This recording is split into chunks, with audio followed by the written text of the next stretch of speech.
there. I will definitely pass on your concerns to Wonder Woman. Yes, that is a lot of damage and a lot for you and your staff to deal with.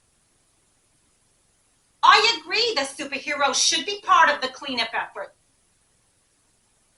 It's very challenging when fighting supervillains comes with such a hefty price tag. I'm very thankful, however, that no civilians were injured during this battle.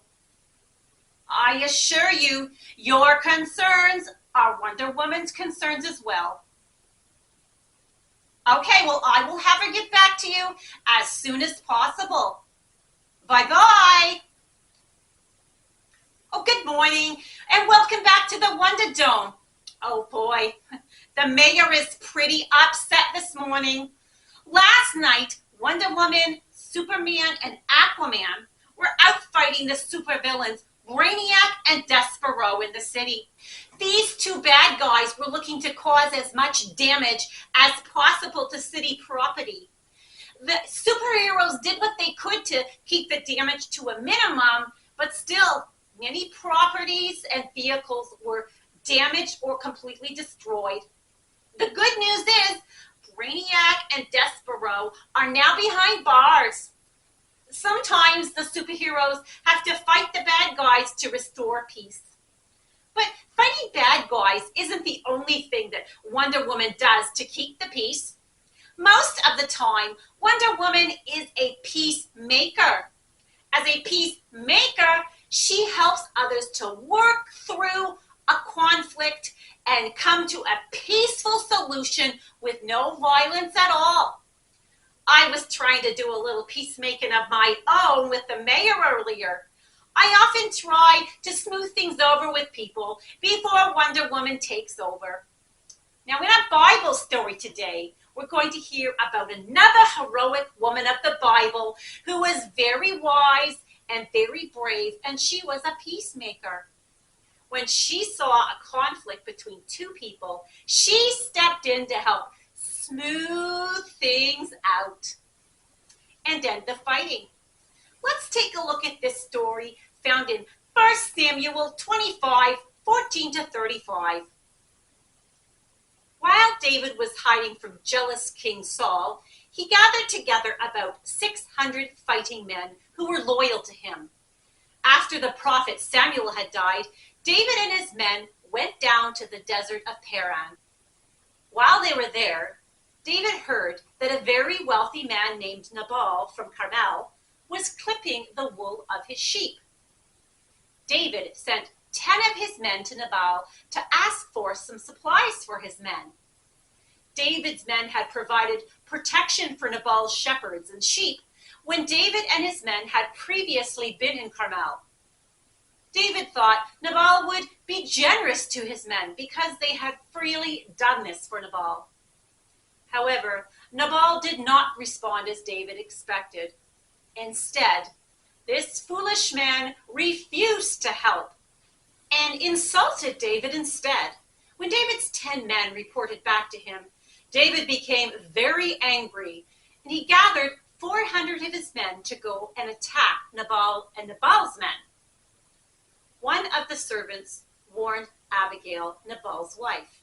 He said, "David sent some messengers from the desert to give his greeting to our master, but Nabal shouted at them and was rude to them. David's men had been very good to us. They treated us well the whole time we were near them out in the fields. Nothing was stolen. We were taking care of our sheep near them. During that time, they were like a wall around us night and day. They kept us safe. Now think it over. See what you can do. Horrible trouble will soon come to our master and his whole family. He's such an evil man that no one can even talk to him." Abigail didn't waste any time. She got 200 loaves of bread and 2 bottles of wine. The bottles were made out of animal skins. She got 5 sheep that were ready to be cooked. She got a bushel of grain that had been cooked. She got 100 raisin cakes, and she got 200 cakes of pressed figs. She loaded all of it on the back of donkeys. Then she told her servants, "Go ahead, I'll follow you. but she didn't tell her husband Nabal about it. Abigail rode her donkey into the mountain valley. There she saw David and his men. They were coming toward her. David had just said, "Everything we've done has been worth nothing. I watched over that fellow's property in the desert. I made sure none of it was stolen, but he paid me back evil for good. I won't leave even one of his good men alive until morning. If I do, may God punish me greatly." When Abigail saw David, she quickly got off her donkey, and she bowed down in front of David with her face toward the ground. She fell at his feet. She said, "Pardon your servant, sir. Please let me speak to you. Listen to what I'm saying. Let me take the blame myself. Please don't pay any attention to that evil man Nabal. His name means foolish person, and that's exactly what he is. He's always doing foolish things. I'm sorry I didn't get a chance to see the man you sent. Sir, the Lord has kept you from killing Nabal and his men. He has kept you from using your own hands to get even. So may what's about to happen to Nabal happen to all your enemies. May it happen to everyone who wants to harm you. And may it happen just as surely as the Lord your God and you are alive. I've brought a gift for you. Give it to the men who follow you. Please forgive me if I shouldn't have done that. The Lord your God will certainly give you and your family line a kingdom that will last. That's because you fight the Lord's battles. You won't do anything wrong as long as you live. Some may chase you and try to kill you, but the Lord your God will keep your life safe like a treasure hidden in a bag, and he'll destroy your enemies. Their lives will be thrown away, just as a stone is thrown from a sling. The Lord God will do for you every good thing he promised to do. He'll appoint you ruler over Israel. When that happens, you won't have this heavy load on your mind. You won't have to worry about how you killed people without any reason. You won't have to worry about how you got even. The Lord your God will give you success. When that happens, please remember me." David said to Abigail, "Give praise to the Lord. He is the God of Israel. He has sent you today to find me. May the Lord bless you for what you have done. You have shown me a lot of good sense. You have kept me from killing Nabal and his men today. You have kept me from using my own hands to get even. It's a good thing you came quickly to meet me. If you hadn't come, not one of Nabal's men would have been left alive by sunrise. And that's just as sure as the Lord, the God of Israel, is alive. He has kept me from harming you." Then David accepted from her hand what she had brought him and said, "Go home in peace. I have heard your words and granted your request." Let me tell you, that Abigail was one smart gal. When David's men came to Nabal, he acted like he had no idea who David was. The truth of the matter is, he knew exactly who David was.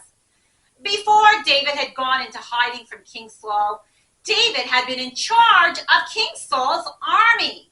He had won many battles. Everyone knew how he had slain the Philistine giant Goliath when he was younger, and Nabal knew that David was a mighty warrior. When he refused to send any supplies to David's men, he knew this would be very insulting to David. After David and his men had protected his sheep like that, it was bad manners on Nabal's part. Get it? Bad, because David had looked after Nabal's sheep. Anywho, Abigail knew better than just to insult a man like David. She knew her foolish husband and knew there would be consequences. God gave her the wisdom and the bravery to be a peacemaker. She jumped into action to smooth things over with David. She was taking a big risk in confronting David and his men.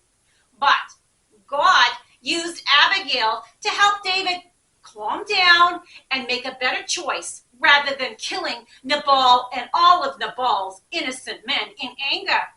She humbled herself before David and begged for forgiveness, and God softened David's heart. Because of Abigail the peacemaker. God didn't want David to kill all those men, and as a result, no one was hurt. No one, that is, except for Nabal, who ended up dying about 10 days later.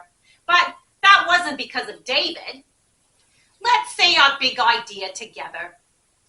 Heroes are peacemakers. Now, God uses heroes to help smooth over things when others aren't getting along. So how can you be a peacemaker? Well, what if a friend comes to you and starts complaining about another friend who made them angry? What could you do? What if you listened and helped them to come up with a solution? Or maybe you help them go to that friend and try to talk things out. Maybe being a peacemaker means that you take the first step when you and your brother are angry at one another, and you choose to say sorry first. Being a peacemaker sometimes means you have to humble yourself like Abigail did. Whenever we help to make peace with others, we're doing God's work. Matthew 5:9 says, "Blessed are the peacemakers, for they will be called children of God." What an awesome thing to be called, children of God. Well, my friends, I hope you learned some valuable lessons from Abigail, Wonder Woman of the Bible. Come back next week for one final story about a heroic woman of the Bible. Bye for now.